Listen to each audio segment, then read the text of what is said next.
जय श्री कृष्णा, राधे राधे। आज हम श्रावण सोमवार व्रत की कथा सुनते हैं।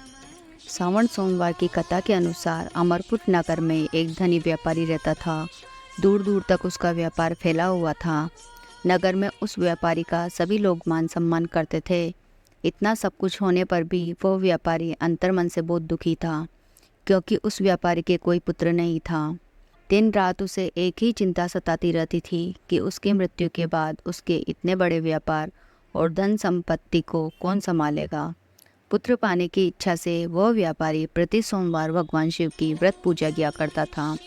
सायंकाल को व्यापारी शिव मंदिर में जाकर भगवान शिव के सामने घी का दीपक जलाया करता था। उस व्यापारी की भक्ति देखकर एक दिन पार्वती जी ने भगवान शिव से कहा, हे प्राणनाथ, यह व्यापारी आपका सच्चा भक्त है। कितने दिनों से यह सोमवार का व्रत और पूजा नियमित कर रहा है। भगवान, आप इस व्यापारी की मनोकामना अवश्य पूर्ण करें। भगवान शिव ने मुस्कुराते हुए कहा, हे पार्वती, इस संसार में सबको उसके कर्मों के अनुसार फल की प्राप्ति होती है। प्राणी जैसा कर्म करते हैं उन्हें वैसा ही फल प्राप्त होता है। इसके बावजूद पार्वती जी नहीं मानी। उन्होंने आग्रह करते हुए कहा, नहीं प्राणनाथ, आपको इस व्यापारी की इच्छा पूरी करनी ही पड़ेगी। यह आपका अनन्य भक्त है, भक्तिपूर्वक व्रत रखता है और पूजा अर्चना के बाद आपको भोग लगाकर एक समय भोजन ग्रहण करता है। आपको इसे पुत्र प्राप्ति का वरदान देना ही होगा।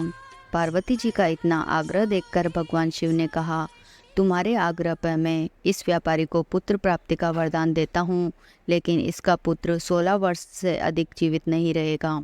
उसी रात भगवान शिव ने स्वप्न में उस व्यापारी को दर्शन देकर उसे पुत्र प्राप्ति का वरदान दिया और उसके पुत्र के 16 वर्ष तक जीवित रहने की बात भी बताई। भगवान के वरदान से व्यापारी को खुशी तो हुई, लेकिन पुत्र की अल्पायु की चिंता ने उस खुशी को नष्ट कर दिया। व्यापारी पहले की तरह सोमवार का विधिवत व्रत करता रहा। कुछ महीने पश्चात उसके घर अति सुंदर पुत्र उत्पन्न हुआ। पुत्र जन्म से व्यापारी के घर में खुशियां भर गई। बहुत धूमधाम से पुत्र जन्म का समारोह मनाया गया। व्यापारी को पुत्र जन्म की अधिक खुशी नहीं हुई, क्योंकि उसे पुत्र की अल्पायु का रहस्य पता था। यह रहस्य घर में किसी को नहीं मालूम था। विद्वान ब्राह्मणों ने उस पुत्र का नाम अमर रखा। जब अमर 12 वर्ष का हुआ तो शिक्षा के लिए उसे वाराणसी भेजने का निश्चय हुआ। व्यापारी ने अमर के मामा देवचंद को बुलाया और कहा कि अमर को शिक्षा प्राप्त करने के लिए वाराणसी छोड़ाओ। अमर अपने मामा के साथ शिक्षा प्राप्त करने के लिए चल दिया। रास्ते में जहाँ भी अमर और दीपचंद रात्रि विश्राम के लिए ठहरते, वहीं यज्ञ करते और ब्राह्मणों को भोजन कराते थे। लंबी यात्रा के बाद अमर और दीपचंद एक नगर में पहुंचे। उस नगर के राजा की कन्या के विवाह की खुशी में पूरे नगर को सजाया गया था। निश्चित समय पर बारात आ गई, लेकिन वर का पिता अपने बेटे के एक आंख से काणे होने के कारण बहुत चिंतित था। उसे इस बात का भय सता रहा था कि राजा को अगर इस बात का पता चलेगा तो वह विवाह से इनकार न कर दे, इससे उसकी बदनामी होगी। वर के पिता ने अमर को देखा तो उसके मस्तिष्क में एक विचार आया और उसने सोचा, क्यों न इस लड़के को दूल्हा बनाकर राजकुमारी से विवाह करा दूं। विवाह के बाद इसको धन देकर विदा कर दूंगा और राजकुमारी को अपने नगर में ले जाऊंगा। वर के पिता ने इसी संबंध में अमर और दीपचंद से बात की। दीपचंद ने धन मिलने के लालच में वर के पिता की बात स्वीकार कर ली।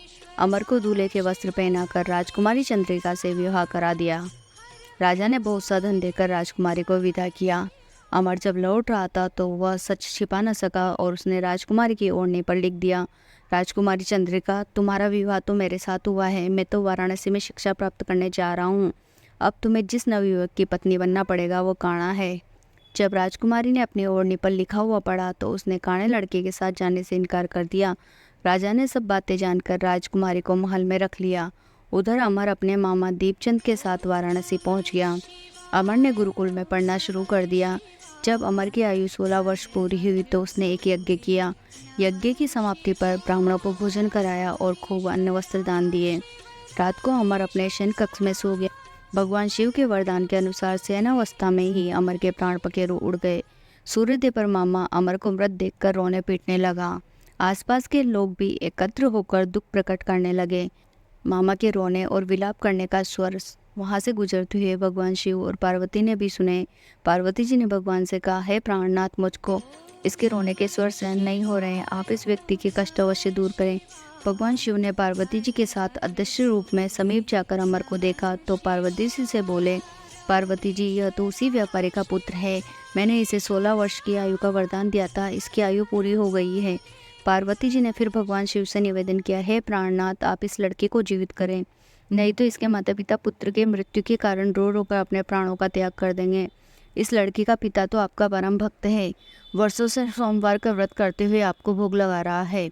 पार्वती जी के आग्रह करने पर भगवान शिव ने उस लड़के को जीवित होने का वरदान दिया और कुछ ही पल में वह जीवित होकर उठ बैठा।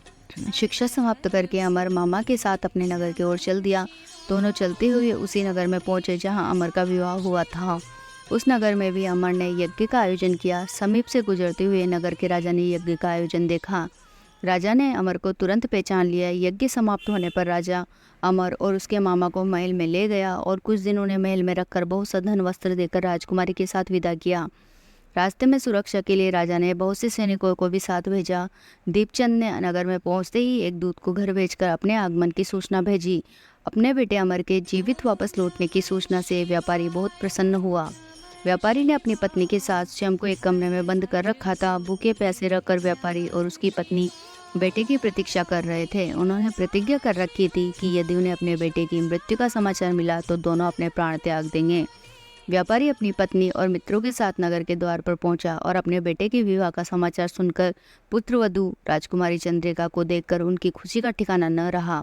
उसी रात भगवान शिव ने व्यापारी के स्वप्न में आकर कहा, हे सेठ, मैंने तेरे सोमवार के व्रत करने और व्रत कथा सुनने से प्रसन्न होकर तेरे पुत्र को लंबी आयु प्रदान की है।